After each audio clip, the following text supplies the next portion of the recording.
안녕하세요. 공부할 랩 조이쌤입니다. 이상치 제거와 결측값 확인에 이어 코딩 변경에 대해 실습해 보겠습니다. 이상치 제거와 결측값 확인은 이후 실습할 코딩 변경, 변수 계산, 그 뒤에 실습할 변수 추가, 케이스 추가 이후에도 계속 확인을 해주어야 하니 잘 기억해 두시기 바랍니다. 코딩 변경에 대해 실습해 보겠습니다. 데이터 보기 탭에서 성별 변수를 보시면 1과 2로 코딩이 되어 있습니다. 이분형 변수는 분석 결과 해석에 용이하도록 0과 1로 코딩을 하고 이러한 변수를 더미 변수라고도 부릅니다. 코딩 변경을 통해 2를 0으로 바꾸어 보겠습니다. 메뉴에서 변환, 다른 변수로 코딩 변경을 눌러주세요. 같은 변수로 코딩 변경을 하면 원래 있던 변수에 변환한 값을 덮어쓰게 됩니다. 현재 데이터셋의 형태를 유지하기에는 좋지만 분석을 한참 진행하다가 코딩 변경을 한 변수인지 하지 않은 변수인지 헷갈릴 수 있습니다. 그래서 가급적 다른 변수로 코딩 변경을 하시는 것을 추천드립니다. 설정창에서 성별 변수를 가운데로 옮겨줍니다. 오른쪽 출력 변수의 이름 입력칸에 new 성별이라고 입력하고 변경 버튼을 클릭합니다. 그리고 가운데 칸 아래에 있는 기존 값 및 새로운 값을 클릭해 줍니다. 왼쪽은 기존 값을 입력하고 오른쪽에는 새로운 값을 입력합니다. 기존 값과 새로운 값에 모두 1을 입력한 후 추가를 클릭하고 기존 값 2는 새로운 값에 0을 입력하여 바꾸도록 하겠습니다. 계속 확인을 클릭하면 데이터셋의 마지막 부분에 0과 1로 코딩된 변수가 생성되었습니다. 더미 변수의 소수점은 필요 없으니 소수점을 0으로 바꿔줍니다. 다음으로 스마트 기기 사용 시간을 몇 개의 범주로 범주화해 보겠습니다. 먼저 어떤 단위로 변경해야 할지 정해야겠죠. 분석, 기술 통계량, 빈도 분석에서 스마트 기기 사용 시간의 응답 분포를 살펴보겠습니다. 0에서 10시간 정도까지는 골고루 응답을 했네요. 2시간 단위로 범주화 해보겠습니다. 1은 0에서 2시간 미만, 2는 2시간에서 4시간 미만, 이런 식으로 해서 6은 10시간 이상, 이렇게 6개의 범주로 구분할 수 있겠네요. 그러면 이상치로 지목되었던 24시간, 22시간 등도 제거하지 않고 6번째 범주에 포함시킬 수 있게 됩니다. 이상치를 제거할지 이렇게 범주화하여 분석에 포함할지는 연구 주제, 변수의 특성에 따라 결정하시면 됩니다. 다시 변환, 다른 변수로 코딩 변경에 들어가서 스마트 기기 사용 시간을 가운데로 옮겨줍니다. 기존 작업이 기록되어 있을 때는 아래 버튼 중 재설정을 눌러 설정을 초기화하면 됩니다. 출력 변수명을 new 사용 시간 범주 로 하고 변경을 클릭합니다. 기존 값에서 새로운 값을 입력할 때는 0에서 2시간 미만은 최저값에서 다음 값까지의 범위를 선택하여 1.9999로 입력해 보세요. 2시간 미만이기 때문에 2에 아주 가까운 수를 입력했습니다. 1.9로 입력해도 되지만 간혹 1.9나 1.95 같은 입력값이 포함되어 있을 수도 있기 때문에 그런 값을 고려하여 이렇게 입력하면 이 미만을 거의 모두 포함할 수 있습니다. 새로운 값은 1을 지정하고 추가합니다. 2시간에서 4시간 미만은 범위를 선택해서 2에서 3.99999로 입력합니다. 새로운 값에는 2를 입력하고 추가합니다. 나머지 구간도 그렇게 입력하시고요. 10시간 이상은 다음 값에서 최고값까지의 범위를 선택해서 10을 입력하고 새로운 값에는 6을 입력한 후 추가합니다. 시간, 소득, 나이 등 연속형 변수를 범주화하는 데 많이 활용되므로 익혀두시면 도움이 될 것 같습니다. 이후 과정에서 실습할 M+에서는 SPSS에서 빈칸 상태로 있는 시스템 결측을 인식하지 못합니다. 그래서 결측치를 응답 항목에 없는 큰 숫자 또는 음수로 지정을 하는데요. 이것 역시 코딩 변경에서 할 수 있습니다. 이 방식은 코딩 변경을 했다는 것을 금방 알 수 있기 때문에 같은 변수로 코딩 변경을 해보겠습니다. 변환, 같은 변수로 코딩 변경에 들어가서 결측치가 발견된 학업 스트레스 1, 2, 3를 오른쪽으로 옮겨줍니다. 같은 변수로 코딩 변경을 하니까 새로운 변수명은 지정하지 않아도 됩니다. 아래에 있는 기존 값 및 새로운 값을 클릭하여 기존 값에는 시스템 결측 값을 입력하고 새로운 값에는 999를 입력한 후 추가합니다.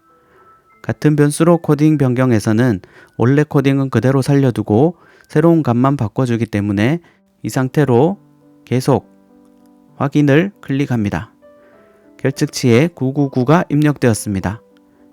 그런데 이 상태로 분석을 진행하면 SPSS에서는 999를 정상적인 값으로 인식하기 때문에 변수 보기 탭에서 결측값을 999로 입력해 줍니다.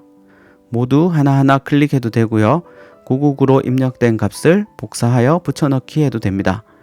변수가 많을 때는 Ctrl+C, Ctrl+V를 활용하면 작업의 효율성이 더 좋아지겠죠. 다음으로 학업 스트레스 세문항의 내용을 살펴보겠습니다. 스트레스를 많이 느낄수록 1점, 스트레스를 느끼지 않으면 5점에 응답하도록 구성되어 있습니다.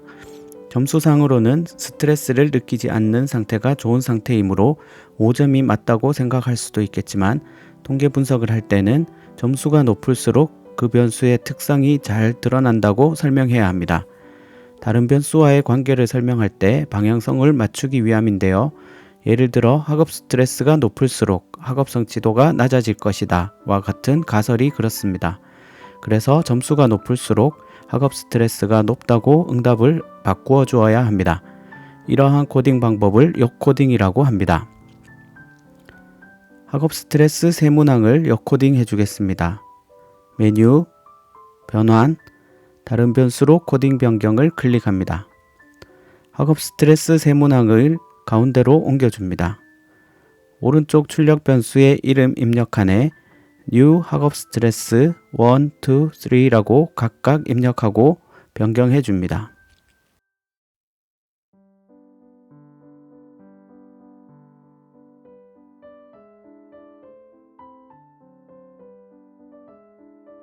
그리고 가운데 칸 아래에 있는 기존 값 및 새로운 값을 클릭해 줍니다.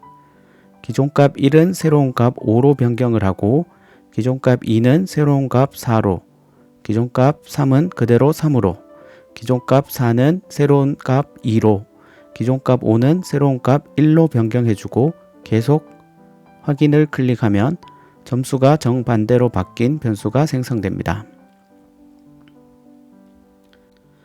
다음으로 다중응답으로 입력된 데이터를 처리하는 실습을 해보겠습니다. 다중응답 코딩을 위해서는 다중응답을 입력할 변수를 선택지의 개수만큼 먼저 만들어 두어야 합니다. 샘플 데이터 실습을 위해 10개의 변수를 만들어 보겠습니다.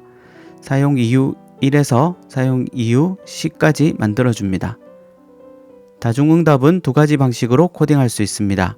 먼저 각 항목을 선택했으면 1, 선택하지 않았으면 0으로 코딩하는 방법입니다. 예를 들어 첫 번째 응답자가 6번과 2번을 선택했으면 사용 이유 6에 1, 사용 이유 2에 1을 입력하고 나머지는 0으로 입력합니다. 다음으로 선택한 값을 그대로 입력하는 방법입니다.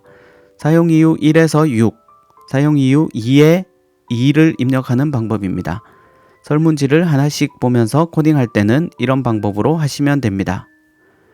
그런데 샘플 데이터처럼 한열의 모든 응답이 들어있을 때는 약간의 추가 처리가 필요합니다. SPSS에서도 가능하지만 복잡하고 번거롭기 때문에 이 처리는 엑셀에서 하시는 것이 편리합니다. 샘플 데이터를 엑셀에서 열어줍니다. 로우 데이터의 형태를 그대로 유지하기 위해서 다중응답이 입력된 스마트 기기 사용 이유 10만 복사해서 새로운 시트에 붙여 넣어줍니다. 내용을 살펴보면 한 응답자가 여러 선택지에 응답을 했고요. 중간중간 기타 내용을 입력한 것도 보입니다. 이럴 경우 어떻게 데이터를 처리해야 할지 방향을 잡아야 하는데요. 다중응답한 내용은 각 열로 옮겨주고 입력한 텍스트 데이터는 별도로 정리해 보겠습니다. A열을 선택하시고요. 메뉴에서 데이터, 가운데 부분에 있는 텍스트 나누기를 클릭합니다. 구분 기호로 분리됨, 이 선택되어 있는데 내용을 보면 쉼표로 구분되어 있는 것을 알 수 있습니다. 간혹 탭이나 띄어쓰기로 구분된 데이터는 너비가 일정함을 선택하시면 됩니다. 다음으로 넘어갑니다. 구분 기호에 쉼표를 추가하시면 데이터 미리 보기에서 응답 내용이 어떻게 나누어지는지 보실 수 있습니다. 스크롤을 내려 전반적인 데이터 모습을 살펴보신 후 다음을 누르고 데이터 서식은 일반으로 두시면 숫자는 숫자로, 문자는 텍스트로 인식합니다. 마침을 누르면 작업이 완료됩니다. 이제 데이터 파일에 응답 내용이 각 열로 배분된 것을 볼 수 있습니다. A1 셀을 선택하고 메뉴, 홈에서 필터를 클릭하시면 각 열에 필터가 걸리는데요. 10번째 열에 가보시면 응답이 하나 들어 있습니다. 그러면 이 10개의 변수가 다중응답 변수가 되는 것입니다. 응답 데이터를 SPSS로 옮겨주겠습니다. 엑셀에서 응답 내용만 복사한 후 SPSS 데이터 보기 탭에서 사용이유 1의 첫 번째 행에 붙여 넣어줍니다. 변수 보기 탭에서 유형을 숫자로 지정하고 소수점은 0으로 지정합니다. 문자는 모두 사라지고 숫자만 자연수로 입력이 되겠죠. 빈칸은 시스템 결측으로 인식되니 다른 세팅은 일단 그대로 두시고 진행하면 됩니다.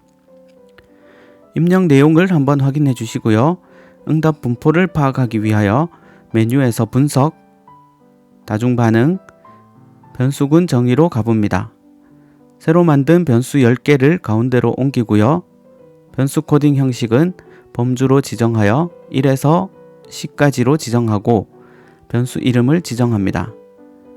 이름은 변수명, 설명은 레이블이 됩니다. 오른쪽에 추가를 누르면 다중응답 변수군으로 지정이 됩니다.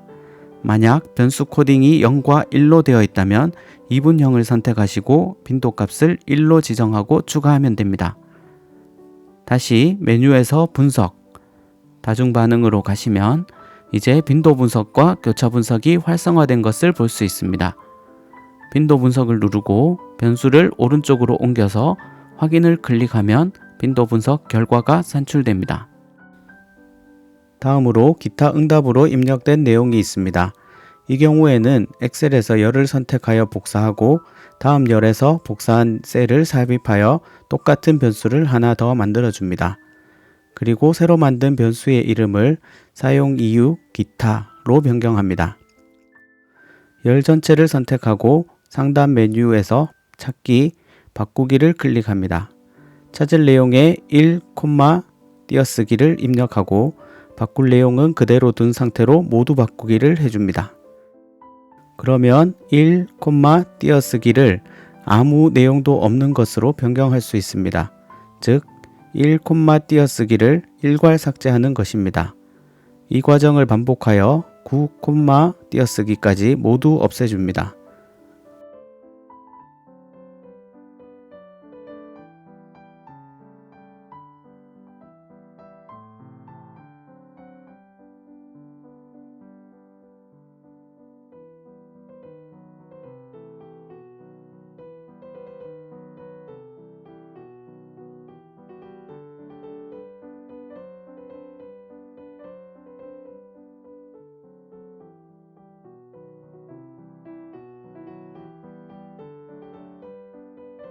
다시 필터를 열어보면 1에서 9까지 숫자와 문자로 입력한 내용들이 아직 남아 있습니다.